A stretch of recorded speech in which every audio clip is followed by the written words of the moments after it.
Is it worth validating a dental degree in Canada?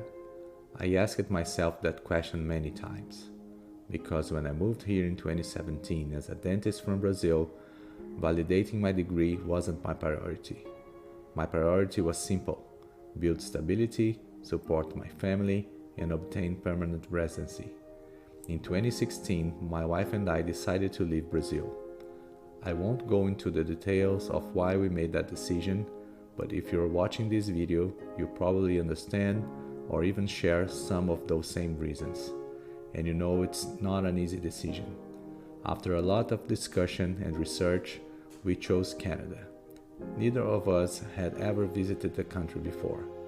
We arrived with our 2-year-old son, not knowing a single person here. Our plan was that one of us would study, while the other worked to support the household. We chose to live in Kelowna, in the province of British Columbia. We arrived at the end of April of 2017, and that's when real life began. While my wife studied, I stayed home taking care of our son full-time. For 3 to 4 months, I was a full-time dad, and that period was transformative. I learned to value fatherhood and my wife's role as a mother more than I had ever imagined. But at the same time, I knew I needed to return to the job market. My English wasn't bad, it was enough for a tourist, but it wasn't enough to live, work, and compete professionally. So I took an intensive 3-month course to improve my language skills. I sought help from newcomer services and I began learning how things worked here. That's when I discovered something difficult. At least in that reality, I couldn't work as a dentist, a dental hygienist, or even a dental assistant.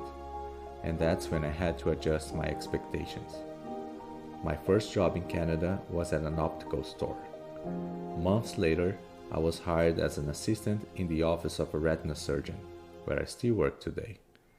I was working in healthcare, I was paying the bills, and slowly we were building stability. At the end of 2020, even with all the delays caused by the pandemic, we finally obtained permanent residency. It was stability, it was security, it was everything we had planned.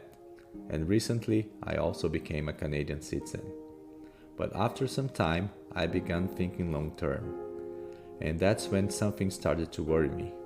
I was far below my potential. My work didn't require the degree I had, I didn't feel professionally challenged, and I couldn't see myself doing the same thing for the rest of my life. I was grateful, I was stable, but I felt stuck. I started asking myself difficult questions. If this position disappeared tomorrow, could I find another job under the same conditions? Was I building a solid future or just maintaining the present? I tried looking for alternatives within dentistry. I had interviews, I tried to get closer to my profession again, but it didn't work. Financial pressure also started to grow, especially after we bought our house. I knew I could provide more for my family, professionally, financially, and as an example to my children. One day, I sat down with my wife and told her everything I was feeling. The fear of trying, the fear of failing, but above all, the fear of never trying. And that's when I made a decision. I need to understand how the process of validating my dental degree worked. That's when I discovered the NDEB.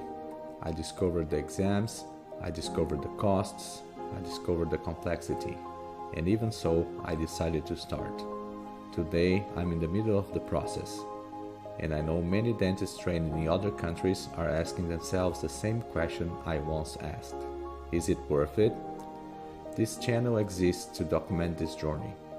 How the NDEB process really works, how much it actually costs, how long it takes, what the real challenges are, and ultimately, whether is it truly worth it. Because there is a conflict that almost no one talks about. The gratitude for everything you achieved and the feeling that you are still below your potential. Security, but uncertainty about the future you are building. If you are in that decision point, whether you are thinking about leaving your country or already living in Canada and wondering whether to validate your degree, follow this journey with me, because sometimes the greatest risk isn't trying, it's settling for less than you know you're capable of.